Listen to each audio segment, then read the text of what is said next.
Buenos días, contamos aquí con la presencia del estudiante Arley Orejuela. Él es miembro del grupo Semillas del Futuro y él nos va a dar un informe detallado sobre cómo está haciendo el grupo para resolver la pregunta número 20 de las que hemos estado relacionando con los dos compañeros anteriores. Buenos días, profesor. Pues primeramente hemos venido trabajando medios de investigación impresos como libros y documentos de la historia.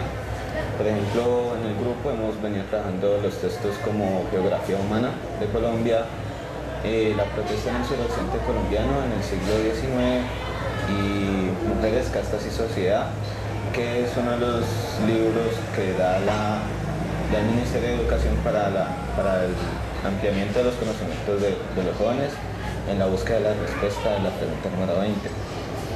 ¿Estos materiales son difíciles de conseguir o cómo hacen ustedes para adquirirlos?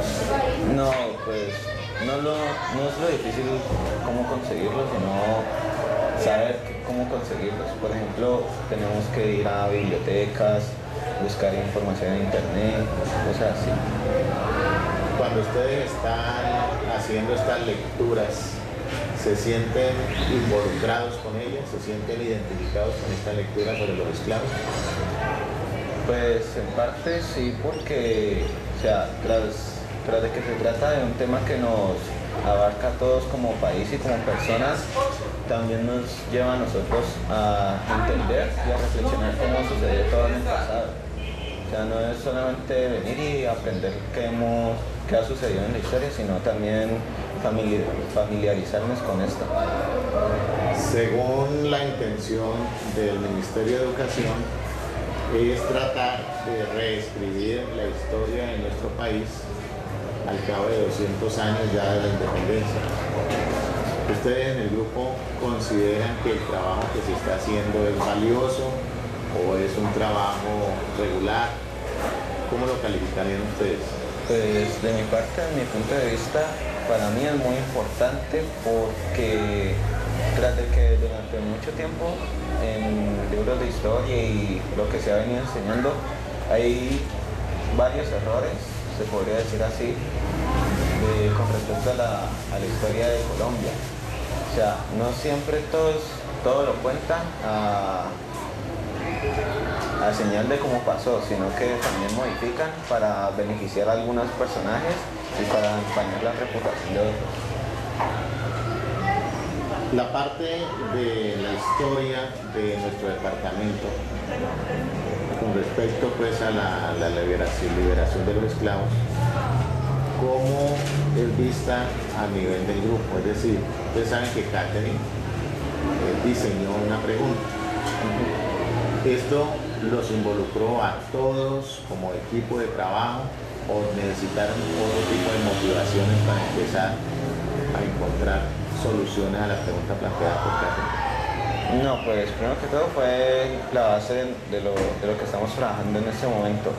Lo que hicimos fue tomar la pregunta de la compañera y modificar, por ejemplo, a qué región específicamente nos íbamos a centrar y en qué épocas nos íbamos a presentar. Por ejemplo, escogimos desde 1810 hasta 1830, porque no es un lapso muy extenso y es donde ocurren muchos de los sucesos que tenemos. De todos los textos que has leído sobre este tema, ¿cuál es el que más te ha gustado?